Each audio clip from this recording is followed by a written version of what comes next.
Welcome back, folks, to episode 66 of the Running Man Self-Regulation Skills and Self-Improvement Project podcast with me, your host, Dr. Armando Dominguez, PhD in health psychology, licensed professional counselor, and an adjunct professor at a local community college.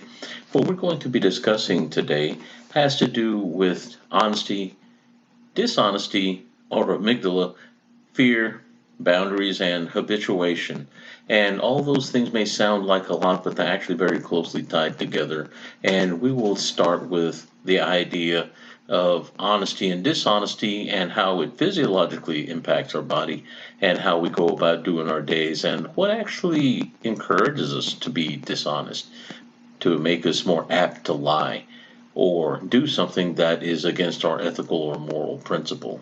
And this is where we're going to start our discussion today. So whenever we're discussing the idea of being dishonest, often we have to look at the idea of lying, dishonesty, and what we often in the common colloquial will say to each other and even to ourselves, it was just a little white lie. I just told a little white lie. And sometimes we may elevate that idea to a point of ethic and moral to where we're saving somebody's feelings and emotions. And I'm not going to say that one should never do that, but I am saying that there is a process that goes on with that often we try to save someone's feelings, and if they're little or they're young, and if it would be hurtful otherwise, sometimes it's best not to say anything. That's understandable within the social scheme. Absolutely cool.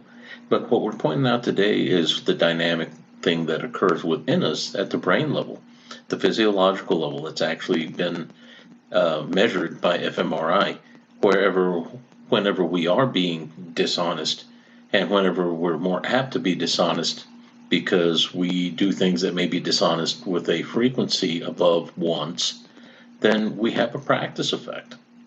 Some don't like to acknowledge the idea that anything that we gain that is negative and repeated is somehow practiced. We say that it's an addiction, we become dependent, and we often hear the terms repetition and practice with skill building, like in sports, or becoming skillful at something that is honorable, such as working at woodwork or painting or even guitar playing or music, things that require repetition that have, in our own social sense, a value that is appreciated by others and that will paint the practitioner or the person that's gaining skill in a more positive light. So there is definitely social value or social currency that occurs as a result of things whenever we're practicing. But just as much as whenever we do something that could be potentially addictive or damaging to us, the more often we do it, the more practiced we become, so to speak. And that also means we become more skillful. And that also means that those things tend to happen more easily if we do them often enough to where it becomes second nature. And that means it becomes so natural that it's like pouring water. It's too easy and it's hard to stop at that point. So these are some ideas that we need to entertain when we're thinking about dishonesty. Now, I know there's some philosophical purists out there that'll say that you should never lie no matter what. And whenever you shift the paradigm, the hypothetical paradigm, to one where there could be danger to another, well, you should just tell the truth anyway. Well, that means that at some point, everyone has a price. And if someone says such things, then that means that you don't have a problem splitting the difference. That means there's a trade-off.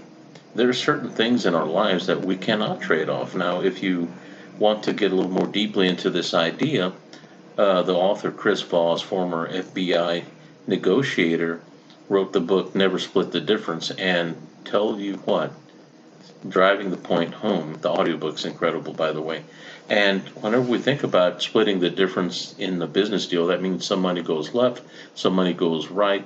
May not be perfect, but whoever gains the advantage gets the most, but there's also going to be some loss during the interaction, which means it comes out in the wash, they say. When it comes to human life and human health, not so much. So what does honesty and dishonesty have to do with this? Well, whenever we're talking about the selfless lie, maybe saving somebody's life by saying you didn't see them. And historically, one of the most important and well documented of these selfless lies were the people that kept Anne Frank and her family hidden. No, we're not hiding Jewish people in Germany during World War II, whenever they were going and taking people to Auschwitz and the camps, so to speak, and killing them. So, whenever we're talking about actual paradigms where things situationally require that, we're probably more apt to do that if we can protect them. And that also puts the individual that is being dishonest at risk. So we're talking about character and higher principle that become some abstract things that we really must engage and embrace to think about such things. But just to put things in perspective, what is actually going on whenever we decide to be dishonest? It's not anything we have to learn in the sense that somebody teaches us. Somebody can, however, teach you how to do it. And sometimes it's by modeling, by seeing people doing these things, and then they explain to us that, well, this is just kind of how things go. And we may accept it as sacrosanct and don't question if we learn it young enough from somebody that we care about, that is influential enough that we don't question them, like at the hands and feet of a mom or a dad or an uncle or auntie or somebody that's doing something that when we look back, we realize, wow, that was stealing. That wasn't right. That's not okay. And it's applying advantage, a survival advantage.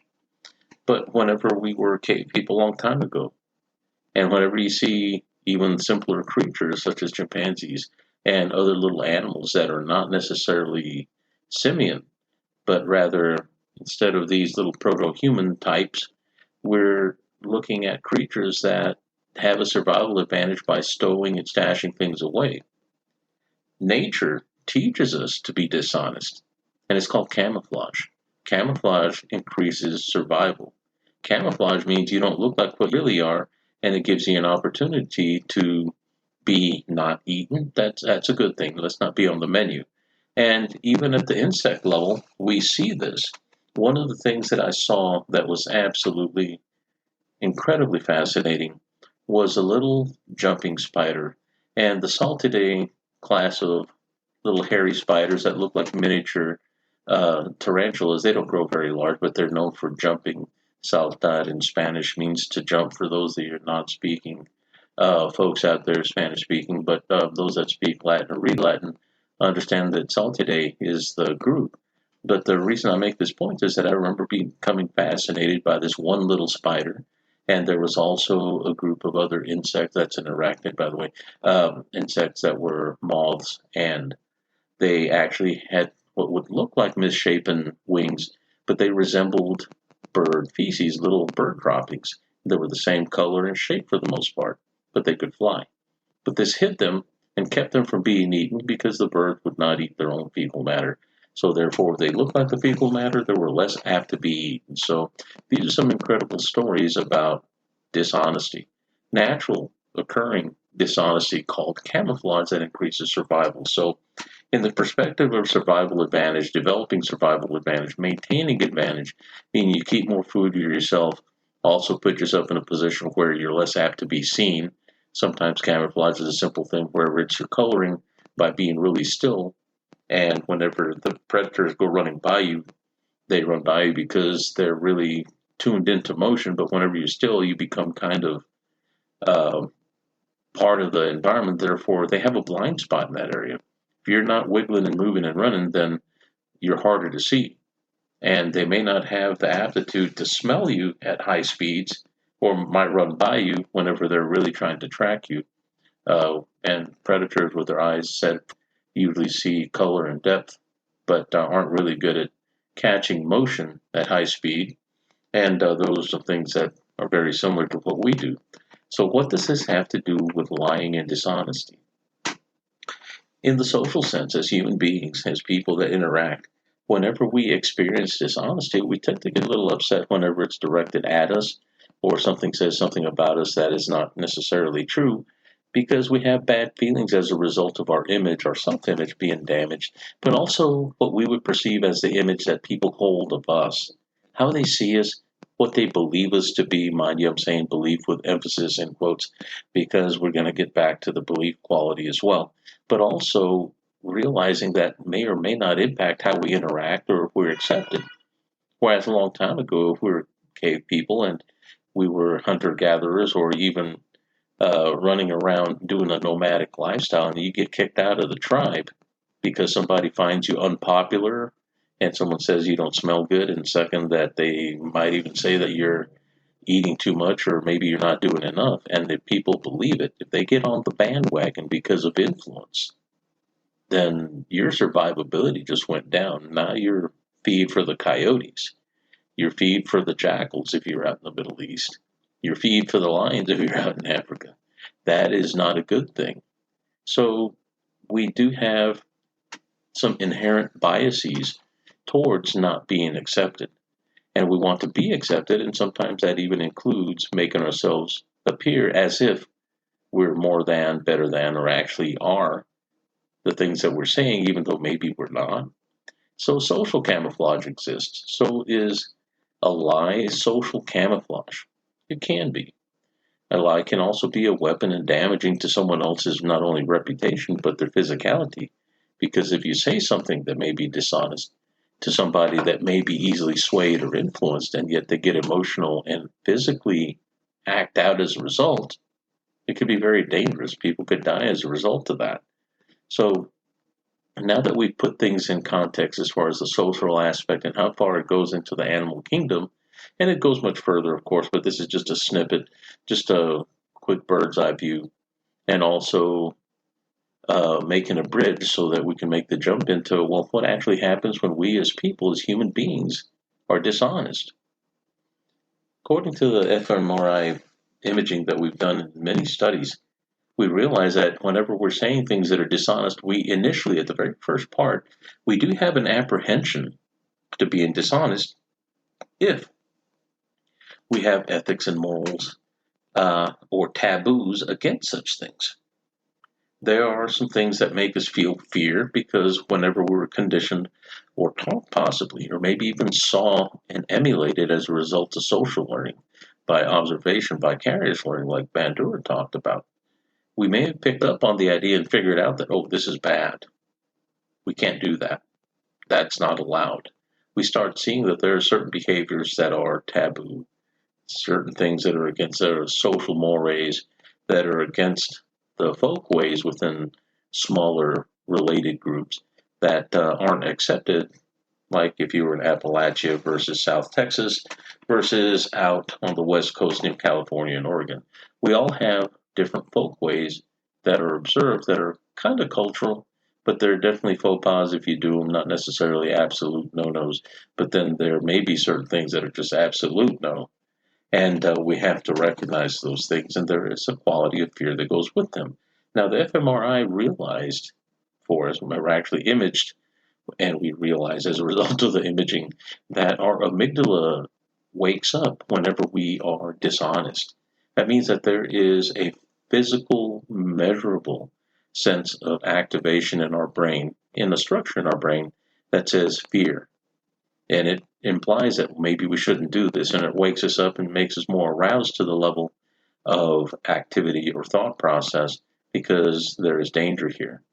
And that could be even the implied loss of social support and acceptance that could result in the death of an individual. But these are things that aren't thought out in the higher cognitive, heady sense that we just did right now by saying it, but are worked out within fractions of a moment, literally thousands of a second.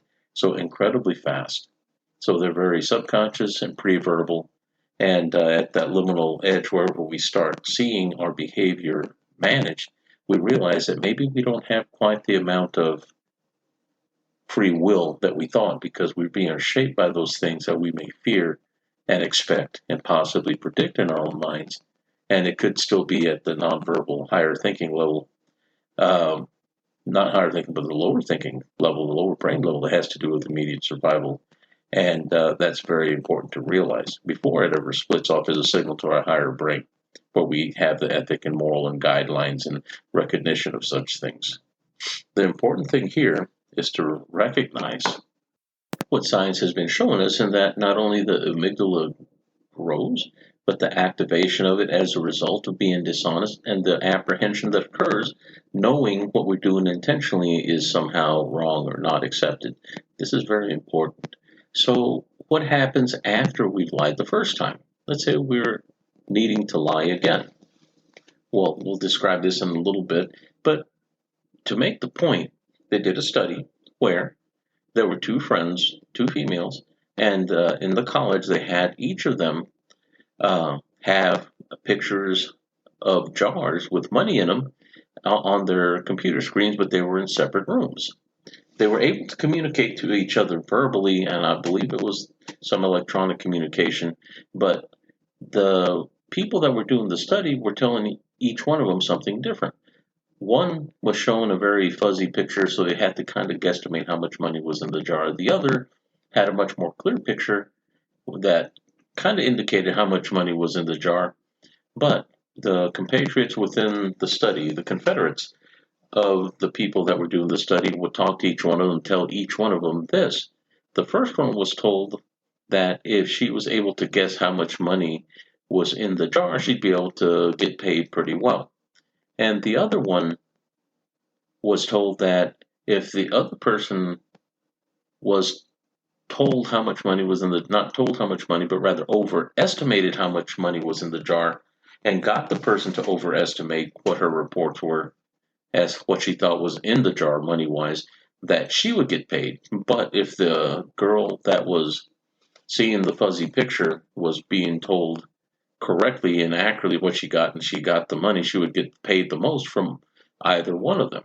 So the way the study went down, the person that had the clearer picture was encouraged to tell the other person. Now, they weren't told to lie, but she was telling the other person to prevent her from winning how much money was in it by saying it was an excess amount versus what was actually in there, and trying to get her to overestimate, because if she overestimated, the person that was being dishonest and telling her it was more than what it actually was would get the money, even though it wasn't laid out that way. This young lady at first was being dishonest by only a few pence, since it was done in the UK, so that would equate to pennies, and then later became more extravagant and larger in number, which means she was motivated to benefit herself so that she could win by getting the other person to be inaccurate. So this is where I said earlier that we all have a price in a sense. Whenever it comes to human life, are we willing to make a trade-off like that for a certain amount of money? Now, this came out of a book, and it's a rather fascinating book, and they set down some paradigms that were really kind of uncomfortable to think about. But it put things in perspective. And whenever the researchers were looking at this, they were looking at things that one would do. What negative or heinous thing would one be willing to do for money, for a large sum of money? And how much money would it take for you to break that rule? How much would you have to be paid, for instance, to burn your nation's flag was one. Another was, how much would you have to be paid to kick a dog in the head? Hard. How much would you have to be paid to slap your mother in the face? Now, these seem really, really ugly, and of course, we don't want to do those things. But the idea is to show us that there is a price on things, and sometimes we're willing to make those adjustments and adjudications to wherever we would go against our ethics and morals. Now that we've laid that as foundation, going back to what I asked earlier, what are we willing to do when we lie? Well, that all depends on what the motivation is, but what happens in our brain? Well, apparently, the very first time that we're being dishonest, we have more resistance and possible apprehension and fear. Our amygdala wakes up. Once we start doing this with a sense of frequency because of expediency or efficiency, or trying not to waste time and save energy, because we're human, we try to save energy and be efficient anyway. Not that it makes it okay, but notice how I'm saying it with an inflection, so as to kind of tie it into, well, it's kind of like a white lie. It's really not so bad. But what happens is you do it more often and the amygdala fires less. That means that we have less fear response, less palpable, physical, measurable fear response. So the more often you're dishonest, the more practiced you get at it, the more skilled you get at it. But not only that, our resistance to doing the wrong thing, it goes down. Some would say that we become insensitive or conditioned to it, or we become callous. that sort of thing. And that may be part of it. And those are some apt descriptions, so to speak. But the fact is that we do something that is negative in that sense, where we're willing to lie to gain advantage or willing to lie to do something that'll benefit me lots of money for doing something that otherwise is going to be breaking my ethic and moral guidelines, then we start seeing that there's a quality of belief that goes along with our folk ways, our mores, our ethics, and our morals, and our philosophies. They're ideas. Doesn't mean that they don't exist, or that they don't serve, or that they're not useful. I'm not saying that at all. That's why I'm defining and separating. But we have to recognize that with practice, we become more apt to be able to do something because there's less resistance at the physiological level. That is a fear-based response that keeps us safe. Don't touch the hot water. Do it often enough, and there's money in there. You might run the risk of burning yourself to get that gold piece out of the pot when it's boiling. Good God, who would do that, right? Well, we're looking at these kind of paradigms because we can override what our brain does for our best benefit, even if it's those things that we learned in a social sense. Don't do this, don't do that. And those things keep you safe. It's whenever we're unaware that we become more apt to become vulnerable not only to our environment, but also to the influence that people may apply on us, not knowing better, or by applying it from a perspective of you're going to lose the love and accept you, or we're going to kick you out of the group. And those are huge motivators, but also very powerful influences that we have to keep in mind. Now, this was a pretty loaded subject today, and I really wanted to touch upon this because there's so much that stems from this fear response, having to do with not only honesty, what it feels like when we're honest, so easy, versus dishonest, not as easy. And then what happens when we're dishonest frequently? Well, our resistance to doing those things goes down. We become practiced, and then we become less apt to question those things that would otherwise be immoral or unethical, or possibly even dangerous, in lieu of what we could call a payoff or a survival advantage. Not just mere advantage, but survival advantage if we really look at it in the bigger picture sense. Now, that's it for now. Certainly been good talking to you this Thursday evening. It's been a long day, but I'm happy to be here talking to you. And I just want to tell you thank you for listening. And for those of you that get on YouTube, the Running Man podcast is on YouTube. And there are some mini lectures, video lectures that I put up there that I had shared with my students that I'd recorded during COVID there. And there are other projects I'm working on towards this podcast as well. And I will let y'all know when those come out. But other than that, I certainly have enjoyed discussing this topic with you.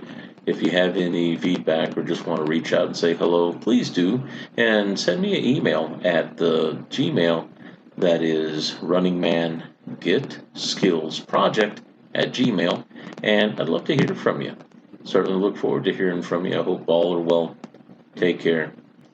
Be honest out there and walk well.